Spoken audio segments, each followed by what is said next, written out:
ममालिक की बारी आएगी और याद रहे सबसे पहले पाकिस्तान की बारी। इसलिए मैं ये समझता हूँ कि ये ईरान और अमेरिका की सिर्फ जंग नहीं है, ये पूरा वेस्टर्न ताकत इस्लाम के खिलाफ की जंग है। सही, यानी कि आप ख्वाजा साहिब की बात से इत्तेफाक करते हैं कि इम्कानात हैं कि अगला निशाना जो है पाकिस्तान हो सकता है।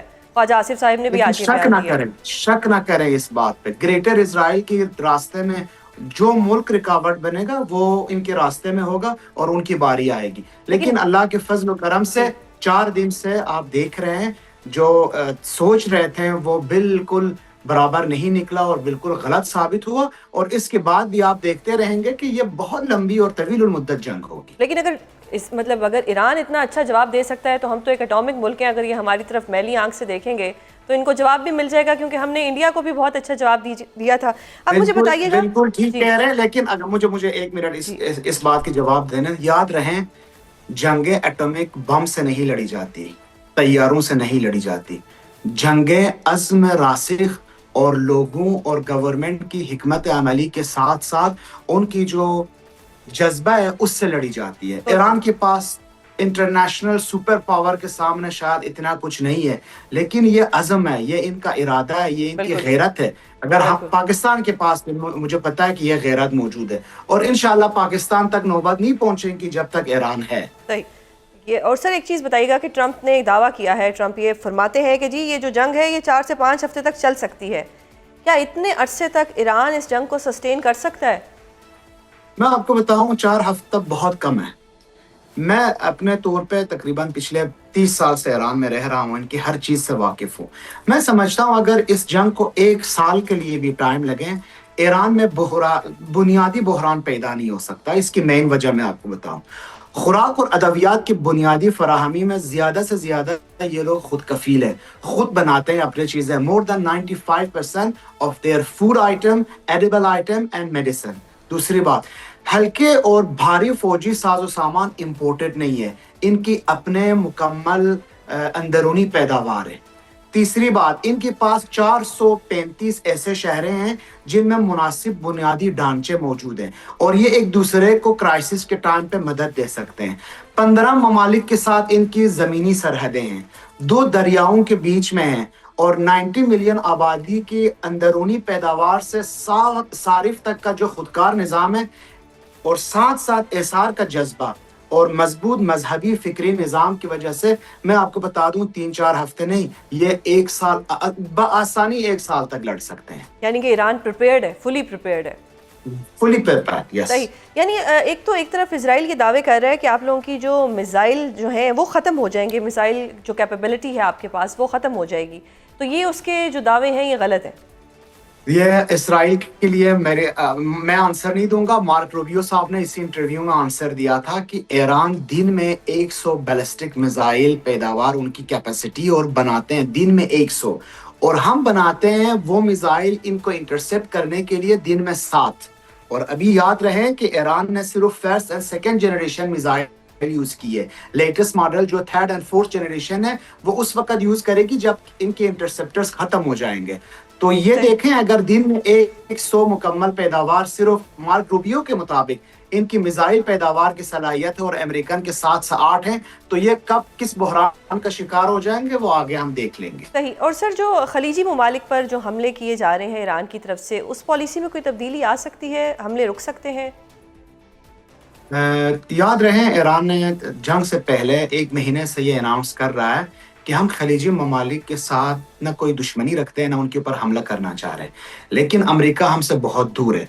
जब अमेरिका अपने इंटेलिजेंस बेसेस, एयर बेसेस और ग्राउंड बेसेस या जिस तरह के बेसेस इन ममालिक में रखता है और उनको यूज करके ईरान के ऊपर जारहियत का स्टार्ट करेगा, तो हमारे लिए वो बेसेस, वो होटल्स जहां अमेरिकन सोल्जर छुपेंगे, वो जगह जहां अमेरिकन इंटरेस्ट और अमेरिकन सोल्जर्स वहां पे जाएंगे, वो सब हमारे लिए लेजिटिमेट टारगेट है।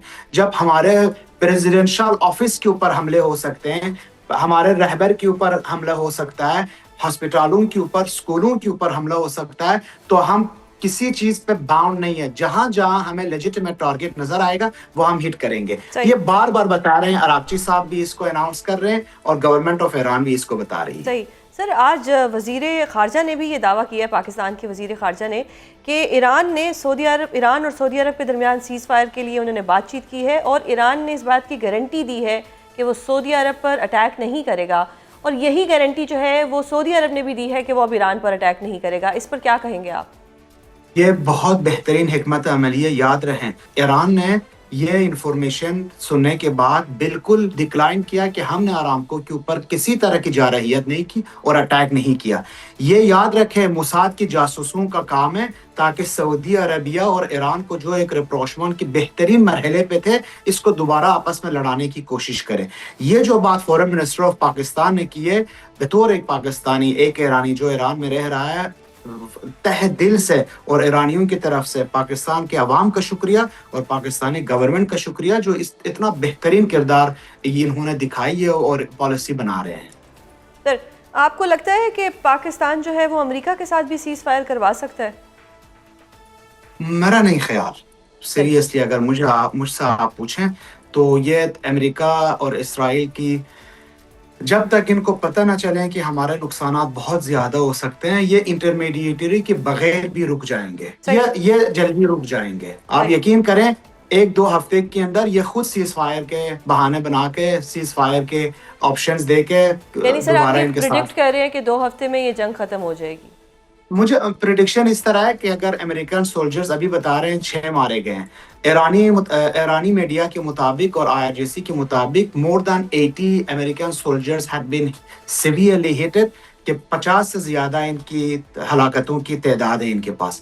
وہ اگر امریکہ کے اندر اس طرح کی خبر تصدیق ہو جائے کہ امریکن سولجرز اس طرح مر رہے ہیں، آپ یقین کریں اتنا پریشر اور دباؤ آئے گا ٹرمپ ایڈمنسٹریشن کے اوپر کہ وہ مجبور ہو جائیں گے. ایرانی شہادتیں دینے کے لیے تیار ہے. یہ عراق ایران وار میں 4 لاکھ شہادتیں دے چکے ہیں. ابھی تو صرف 1000-2000 شہادتوں کی اطلاع ملی ہے. یہ لاکھوں کی تعداد میں شہادتیں دینے کے لیے تیار ہے، لیکن امریکن سولجر 100 سے زیادہ اگر ہو جائیں تو یہ بحران بہت گہری بحران پیدا ہو سکتا ہے. صحیح. اور سر آخری سوال جاننا چاہوں گی کہ نوجوانوں کا کیا مائنڈ سیٹ ہے ان حملوں کے بعد؟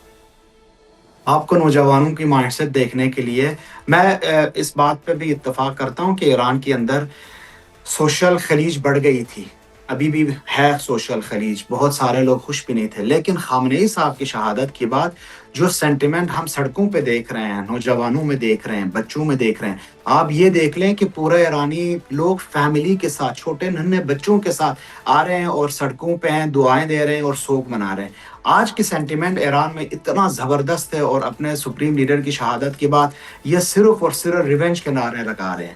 تو میں بتاؤں آپ کو ابھی بہت محفوظ ہے. لاسٹ بات بھی آپ کو میں بتاؤں، 4 دن سے یہاں پہ جنگیں ہو رہی ہے، 1000 سے زیادہ دفعات پہ تہران کے اوپر بمباری ہوئی ہے. 1 گھنٹے کے لیے نہ ہماری الیکٹریسٹی گئی ہے، نہ گیس بند ہو گیا ہے، نہ پیٹرول پمپ پہ کوئی چیز کسی چیز کی شارٹیج ہے، کسی طرح کی بھی ہمیں پرابلم فیس نہیں ہو رہا. بہت سنسیئرلی لوگوں کے ساتھ گورنمنٹ کوآپریٹ کر رہی ہے، اسی طرح لوگ بھی گورنمنٹ کے ساتھ کوآپریٹ کر رہے ہیں. بہت شکریہ سر پروگرام میں اپنا قیمتی وقت دینے کے لیے. ناظرین، باقری صاحب نے 2 باتیں واضح کر دی ہیں کہ ایران ایک لمبے عرصے کے لیے جنگ لڑنے کے لیے تیار ہے اور یہ جنگ 2 ہفتوں میں ختم بھی ہو سکتی ہے.